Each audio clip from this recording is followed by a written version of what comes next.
In last class, we have discussed about dental amalgam. What is dental amalgam? Its classification, its indications, contraindications, advantages, disadvantages, composition, role of each individual component, then setting reaction of low copper amalgam, the phases, different phases, gamma phase, gamma 1 phase, gamma 2 phase, and then setting reaction of high copper amalgam. Then we have discussed delayed expansion also. What really delayed expansion is.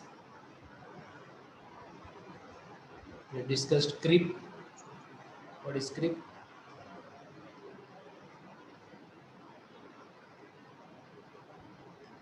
And in today's class, we'll discuss about manipulation of dental amalgam.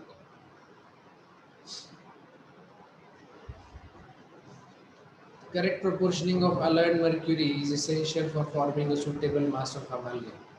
Some alloys require mercury alloy ratios in excess of 1:1, and this technique is introduced by Mr. Ames. So we call this technique as Ames technique. So according to Ames technique, the amalgam and silver alloy and mercury ratio should be 1:1. There are some automatic mechanical dispensers for alloy and mercury have been used in the past. You can see here that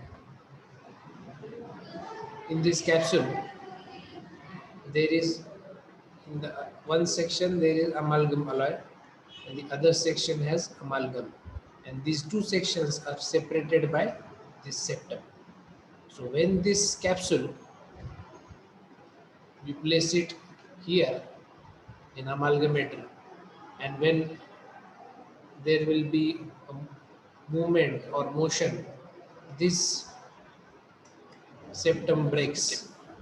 Okay, and after the breakage of this septum, mercury, pre-proportion mercury and pre-proportion alloy will get mixed in this capsule.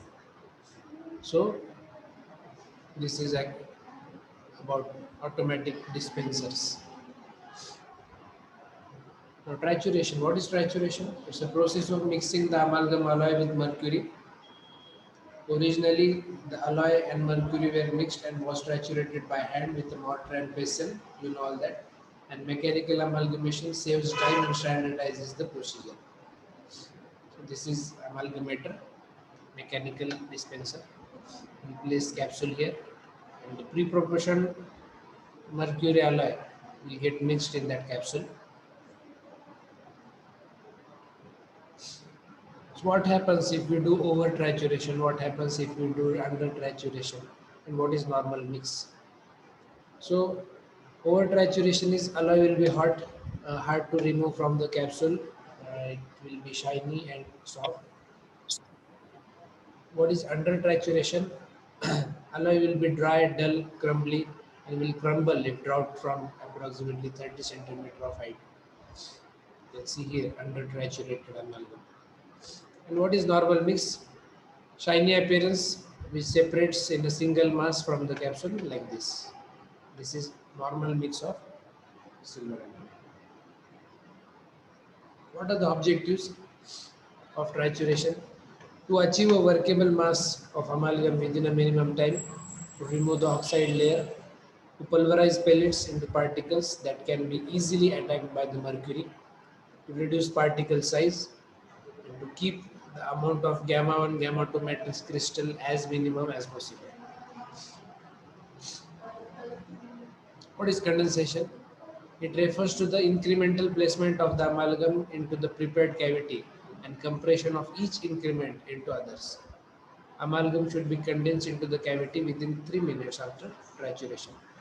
So, with the help of mortar and pestle, we mix silver alloy and mercury. We get a normal mix of silver amalgam. Then that mixed amalgam we placed in a mulling cloth and we squeeze out the excess mercury from the mulling cloth or gauze piece.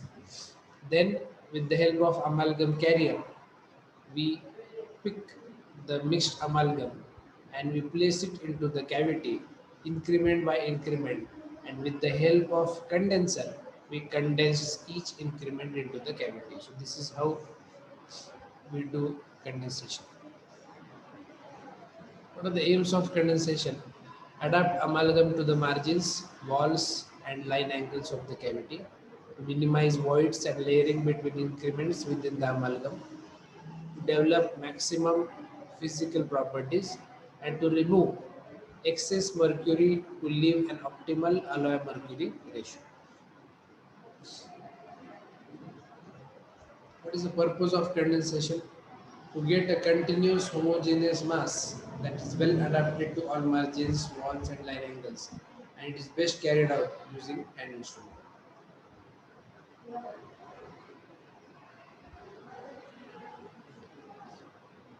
So this is hand condenser should allow an operator to readily grasp it, exert a force of condensation, and this is there are some mechanical condensers also, but it tend to lead unreliable condensation as well as generation of heat and mercury vapor. So mechanical condensers and ultrasonic condensers are not recommended. We use hand condensers. What is burnishing? Burnishing is the next step of condensation, and it is of two types: pre-carb burnishing and post-carb burnishing. So what is pre-carb burnishing? It is carried out using a large burnisher for 15 seconds. We use light force and move it from the center of restoration towards the margins. The continuation of condensation is pre-carb burnishing, and further it reduces the size and number of voids, as well as it brings excess mercury to the surface, and it adapts the amalgam further to the cave surface anatomy. So this is about pre-carb burnishing. Then we do carving with the help of carvers, different carvers.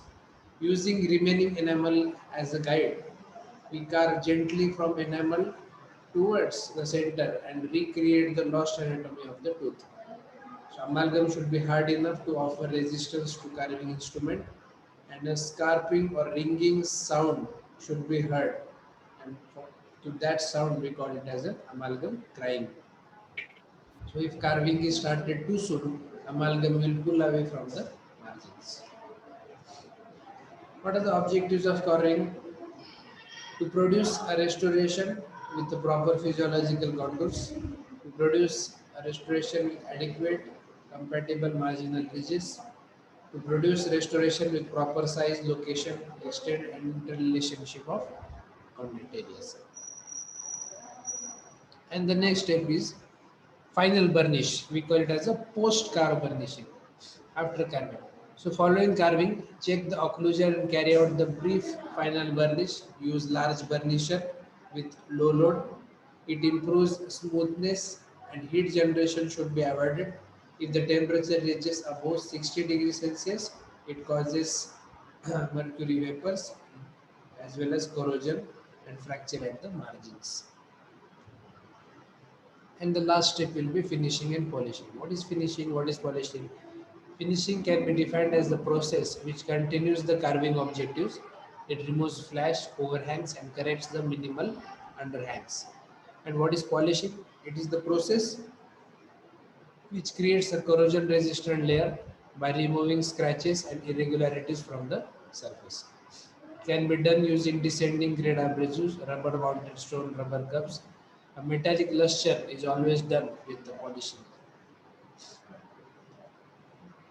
Usually 24 hours should pass after amalgam insertion before any finishing and polishing commences. So after the condensation, pre-carve burnishing and post-carve burnishing and carving, we keep it in the oral cavity for 24 hours. And after 24 hours, we recall our patient and we do finishing and polishing of the restoration, because the Maximum setting time for silver amalgam is 24 hours. So now, biocompatibility of mercury toxicity. How mercury is toxic? Mercury has been found in urine. It has been found in blood. In the patients who have been undergone restoration of amalgam in their oral cavity. So please write down this chart. Uh, it is about levels of mercury toxicity, and at different levels of mercury toxicity, what happens, what are the changes in our body or in the patient's body. So take your pen and paper, pen and book, notebook, and write down these things. Levels of mercury toxicity. At level of 4 microgram, it is a upper limit of urinary mercury. So at the level of 4 microgram, this level is attributed as the upper limit in urine. And when extensive restoration of amalgam is present in patient's mouth, we see 4 micrograms of mercury in that patient's urine. Then at the level up to 25 micrograms, no known health hazards are detected at the level of 25 micrograms. But if it exceeds from 25 microgram to 100 microgram, we see decreased response on tests done for brain conduction, decreased response related to verbal skills also at 25 to 100. From 100 to 500 micrograms, we see mild to moderate effects like irritability, memory loss, depression, tremors, and nervous system disturbances.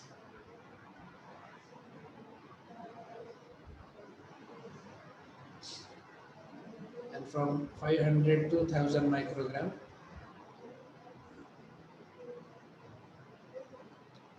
and from 500 to 1000 microgram, we see pronounced symptoms,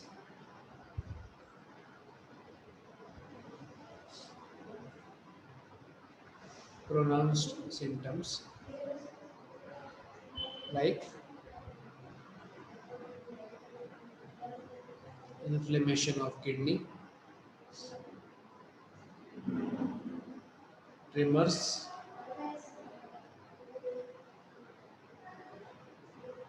pronounced nervous system disturbances,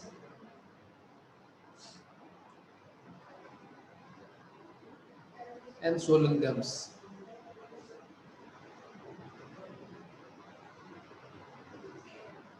And swollen gums. So keep this chart, keep this table in mind whenever the question has been asked about mercury toxicity.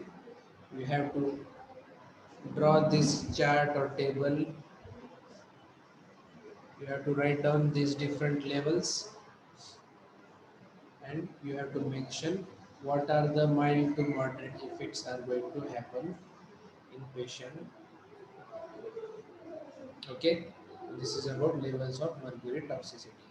Now, how we are getting exposed to this mercury and how we have to avoid this exposure, that we'll see.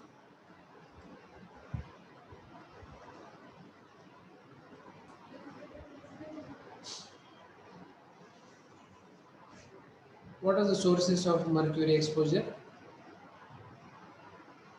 Dental amalgam raw materials being stored for use is one of the source for mercury exposure. Mixed but unhardened dental amalgam during fracturation, insertion, and intraoral setting is also a source for mercury exposure. Dental amalgam scrap that has insufficient alloy to completely consume the mercury present is one of the source. And dental amalgam undergoing finishing and polishing procedure as well as the previous dental amalgam restoration. When we remove it for re-restoration, it is also a source of mercury exposure. So these are the different sources of mercury exposure. So what is this amalgam tattoo? You can see here this part. This is discoloration of soft tissue, discoloration of gingiva, and here discoloration of tooth itself, where the selected restorative material is silver amalgam. So whenever there is a discoloration of soft tissue, we call it as amalgam tattoo. And when there is a discoloration of tooth itself happens, we call it as amalgam hue. So how amalgam tattoo happens, we'll see. But I'll tell you about amalgam hue. Whenever we do cavity preparations, the dentin, we go into the dentin and the dentinal tubules get exposed. And when we place silver amalgam into the cavity in the presence of open dentinal tubules, this silver amalgam tries to move into the dentinal tubules a little bit after a long duration of restoration. And due to this, what happens? There will be a discoloration of the tooth, and we see this type of amalgam hue. And to avoid that, we have different sealing materials like varnish. So before amalgam restoration, there is a rule of placing varnish layer inside the cavity, and over that layer we place silver amalgam restoration so that varnish seals the open retinal tubules and the restoration won't go inside. Now we'll discuss about tattoo. What are the causes of amalgam tattoo? Scraps of amalgam may fall into open surgical wounds. Excess amalgam may left in the tissues following sealing the apex of root canal, and pieces of amalgam may forced into the mucosa. And these are the causes of amalgam tattoo. It remains there, and after some duration, we see discoloration of soft tissues of gingiva, and we see amalgam tattoo being formed. Now, how to avoid it? How to avoid mercury toxicity? What is mercury hygiene? So there are recommendations from American Dental Association, and they tell us about how to avoid the exposure of mercury and mercury hygiene. So what are they advising here? The workplace should be well ventilated with fresh air exchange and outside exhaust. Use only pre-capsulated alloy and discontinue use of bulk mercury and bulk alloy. Avoid the need to remove excess mercury before or during packing by selecting an appropriate alloy mercury ratio. Use an amalgamator with the completely enclosed arm. Mercury and unset amalgam should not be touched by the bare hands. Floor coverings should be non-absorbent and easy to clean. Spilled mercury should be cleaned up by using trap bottles, tape, or freshly mixed amalgam to pick up droplets. Do not use a household vacuum cleaner to clean spilled mercury. Skin is accidentally contaminated by mercury, then you should wash it thoroughly with soap and water. And if a mercury hygiene problem is suspected, the personnel should undergo urine analysis to detect mercury levels.